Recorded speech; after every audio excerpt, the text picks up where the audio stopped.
أهلا بكم في فيديو جديد مع مفكر تاني جديد.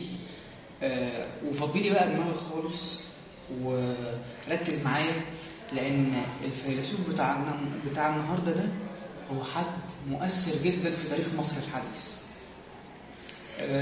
الفيلسوف بتاعنا النهاردة احنا بنتكلم عن زكي نجيب محمود. مش كتير يعرف مننا زكي نجيب محمود غير القارئ المثقف قوي، لكن خلينا برضو نوضح حاجة، ان زكي نجيب محمود من بعد ثورة 1952 هو من اكتر الناس المؤثرة في تاريخ مصر في العصور المعاصرة.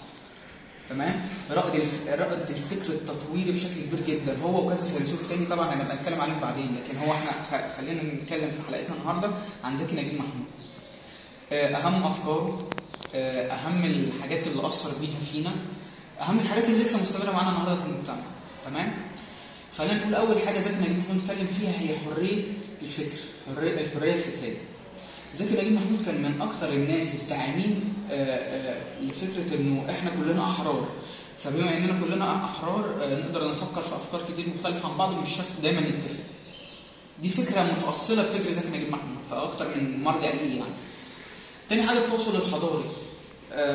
هو كان بيقول ان يا جماعه احنا لو انفتحنا على الغرب احنا مش هنبقى زيهم ولا حاجه، بالعكس احنا هنستفاد منهم وهم كمان هيستفادوا مننا.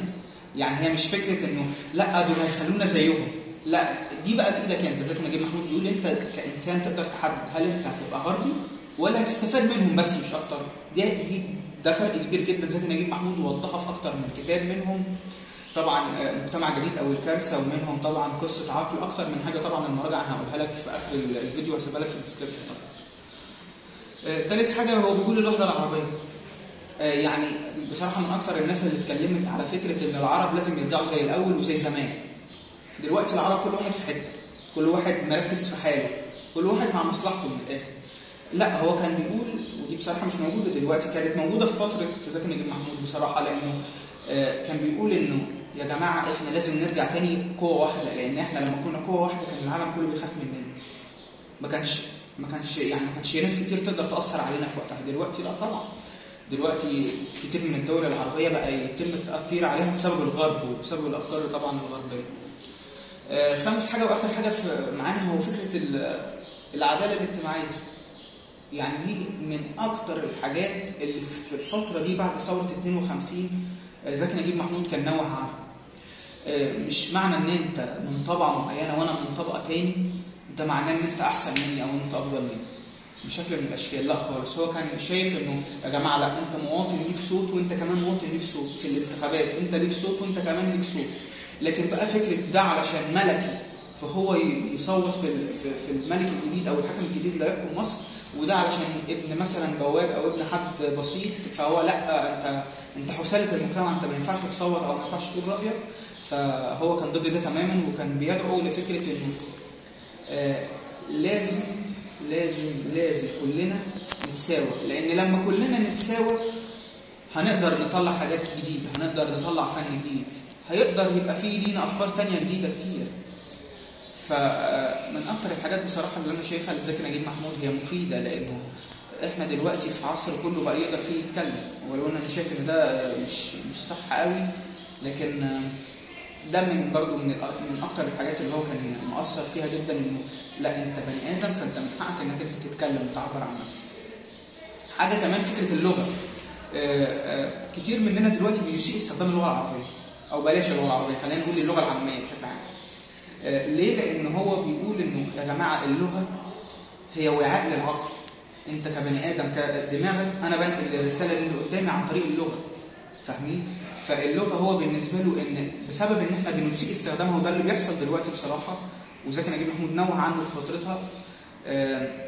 كان بيقول انه احنا كبني ادمين اللغه عندنا فيها شويه قصور، مش عارفين كل المعاني، فبما اننا مش عارفين كل المعاني المعنى اللي بيوصل مش دايما بيكون صح. وانا شايف ان دي بصراحه فكره صعبه جدا، فكره مهمه جدا، لان مش كل اللي احنا بنقوله بنقصده. الناس بتفهم الكلام على مزاجها. زكي نجيب محمود هو فيلسوف استباقي. يعني ايه فيلسوف استباقي؟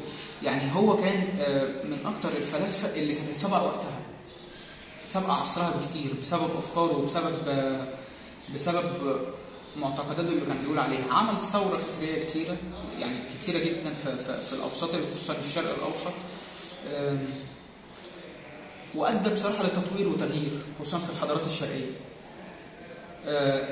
يعني ايه تطوير وتغيير؟ يعني هو كان بيؤدي ان الحضارات، بيقول يا جماعه الحضارات هي مش واقفه عند الحضاره الفينيقيه الحضاره المصريه القديمه او الحضاره اليونانيه، لا هو كان بيقول، حتى ما اتكلمش عن الشرق بس، هو كان بيتكلم عن العالم كله. بيقول ان الحضاره هي دايما في تطور، حتى لو مش باين لنا التطور ده، لكن هي في تطور، حتى لو بطيء ولكنها في تطور. وده اللي ادى دلوقتي ان احنا حضارتنا لسه موجوده وبقوه. بسبب ايه؟ بسبب ان انت مش زي القديم، انت خدت القديم وطورت عليه. يبقى احنا كده علشان الخص لك الفيديو، زكي نجيب محمود من اكتر الناس اللي ليها افكار كتير جدا في كتب كتير، فانا حاولت الخصها لك في الفيديو البسيط. اول حاجه اتكلم عن الحريه الفكريه، تاني حاجه التواصل الحضاري بين الحضارات المختلفه، التطور والتغيير، الوحده العربيه حاجه مهمه جدا، وخامس حاجه واهم حاجه العداله الاجتماعيه وتاثيرها على اللغه. انا كده خلصت الفيديو بتاعي. طبعا المراجعه هسيبها لك في الوصف، زكي نجيب محمود ومفهوم منهج الفلسفه السوسيولوجيه عبد الفتاح مراد. تاني حاجه مجتمع جديد او الكارثه، اللي انا بشوفه من اهم كتب زكي نجيب محمود اللي عملها، واثرت كتير جدا حتى فيا انا شخصيا. وبس كده، شير ولايك وسبسكرايب للقناه، واشوفكم فيديو جديد. سلام.